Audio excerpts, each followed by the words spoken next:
1/2 kilo chicken, இது broiler chicken. சின்ன சின்ன பீஸாக இது போல் போட்டுக்குங்க. இது வந்து 3 டேபிள் ஸ்பூன் அளவுக்கு சிக்கன் 65 மசாலா, நல்லா 1 டேபிள் ஸ்பூன் அளவுக்கு இஞ்சி பூண்டு பேஸ்ட் எடுத்துக்கோங்க. 1/2 டீஸ்பூன் அளவுக்கு தயிர், நல்ல கெட்டி தயிராக எடுத்துக்கோங்க. ஒரு 2 டீஸ்பூன் அளவுக்கு கார்ன்ஃப்ளவர் பவுடர் ஆட் பண்ண போகிறோம். இது வந்து நல்ல ஒரு மொறுமொறுப்பு கொடுக்கும் நமக்கு. கொஞ்சமாக கருவேப்பிலை. எண்ணெய் வந்து நம்ம இதுக்கு வந்து கொஞ்சம் தான் பயன்படுத்த போகிறோம், ஏன்னா இதை வந்து நம்ம ரீயூஸ் பண்ணக்கூடாது. அதனால் கொஞ்சம் தான் பயன்படுத்த போகிறோம். உப்பு வந்து இந்த 65 மசாலாவில் இருக்கும். சப்போஸ் அதில் கம்மியாக இருக்குன்னா கொஞ்சம் சேர்த்துக்குங்க. தேவையான பொருட்கள் இவ்வளோ தான். ஃபஸ்ட்டு நம்ம இந்த இஞ்சி பூண்டு பேஸ்ட்டு சேர்க்குறோம். கொஞ்சமாக உப்பு சேர்க்குறோம். இது நல்லா மிக்ஸ் பண்ணுங்கள். அதுக்கப்புறம் தயிர்.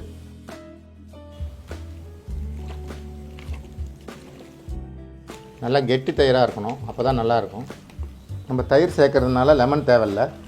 இந்த இஞ்சி பூண்டு பேஸ்ட்டு, இந்த தயிர், இதை மட்டும் நல்லா மிக்ஸ் பண்ணிவிட்டு ஒரு 10 நிமிஷம் அப்படியே ஊற விடுங்க. 10 நிமிஷம் ஊறட்டும், வெயிட் பண்ணுவோம். இப்போ 10 நிமிஷம் நல்லா ஊறிடுச்சு. இதில் வந்து இப்போ நம்ம 65 மசாலா சேர்க்குறோம். சேர்த்து நல்லா மிக்ஸ் பண்ணுங்கள்.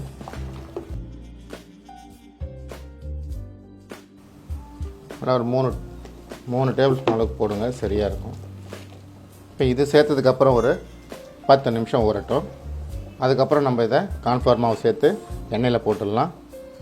நல்லா 10 நிமிஷம் நம்ம சிக்கன் 65 மசாலா சேர்த்ததுக்கப்புறம் ஊறிடுச்சு. இப்போ நம்ம இதை எண்ணெயில் போடலாம். ஒரு ஸ்டவ் பற்ற வச்சு ஒரு வாணலி வச்சுக்கோங்க. எண்ணெய் வந்து ரொம்ப கம்மியாக பயன்படுத்துங்க. இந்த எண்ணெயை வந்து நம்ம மறுபடியும் வந்து பயன்படுத்த முடியாது. அதே நாளில் நீங்கள் எதனா நான்வெஜ் செய்கிறீங்கன்னா மட்டும் இந்த எண்ணெயை பயன்படுத்திக்கோங்க. இல்லைன்னா கீழே தான் ஊற்றணும், வேறு வழியே கிடையாது. இப்படி கொஞ்சமாக ஊற்றிட்டு நம்ம ஒரு 5-6 பீஸ் போட்டு கூட நம்ம எடுத்துக்கலாம். அந்த எண்ணெய் காயட்டும். நம்ம அதுக்குள்ளே இதில் கார்ன்ஃப்ளவர் மாவு ஆட் பண்ணிக்கலாம். கார்ன்ஃப்ளவர் மாவு ஆட் பண்ணி கொஞ்சம் தண்ணி தெளிக்கணும். இந்த கார்ன்ஃப்ளவர் மாவு வந்து மொறுமொறுப்பு ப்ளஸ்ஸு அந்த மசாலா வந்து உங்களுக்கு சிக்கனை விட்டு பிரியாமல் அதிலே இருக்கும். கரெக்டாக இருக்குது. இப்போ இந்த எண்ணெய் வந்து காஞ்சிடுச்சு. ரொம்ப புகை வர்ற அளவுக்குலாம் காய வைக்க தேவையில்லை. போடும்போது விரல் பத்திரம் எண்ணெயில் பட்டுற போகுது. கொஞ்சமாக அப்படி பரட்டி விடுங்க ஒன்று ஒன்றா. பார்த்தீங்களா, மசாலாலாம் பிரியாமல் அழகாக சிக்கன்லேயே இருக்குது பாருங்கள், ஒட்டிக்கிட்டு. இது மேக்ஸிமம் ஒரு 7 நிமிஷத்தில் வெந்துடும். 7 நிமிஷம் போதும், கரெக்டாக இருக்கும். ஏன்னா எண்ணெயில் வேகிறதுனால சீக்கிரம் வெந்துடும். 1 நிமிஷம் 2 நிமிஷத்துக்கு அப்புறம் இப்படி பரட்டி போடுங்க. அப்போ தான் 4 பக்கமும் நல்லா வேகும். நல்லா சாஃப்டாக இருக்கும். இது நம்ம தயிர் சேர்த்ததுனால நல்லா சாஃப்டாக இருக்கும். தயிர் வந்து ரொம்ப புளிச்சு இருக்கக்கூடாது. அதே போல் சின்ன பர்னரில் செய்யுங்க. கேஸும் சேவாகவும், நீங்கள் தீக்கவும் மாட்டீங்க. 5 நிமிஷம் ஆகிடுச்சு பாருங்கள், நல்லா வெந்திருக்கு.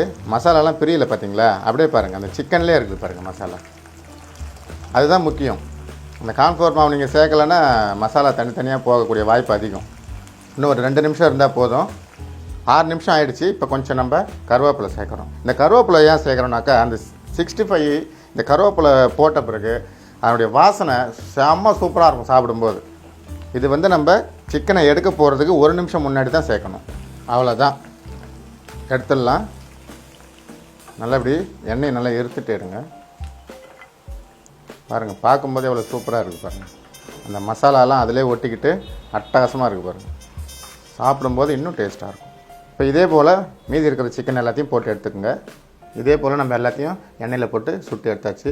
சூப்பரான 65 நல்லா சாஃப்டாக இருக்கும். இப்போ நம்ம சாப்பிட்டு பார்ப்போம். அப்படியே கரைஞ்சி போகிற போல் இருக்குது. உப்பு, காரம், அந்த கருவேப்பிலை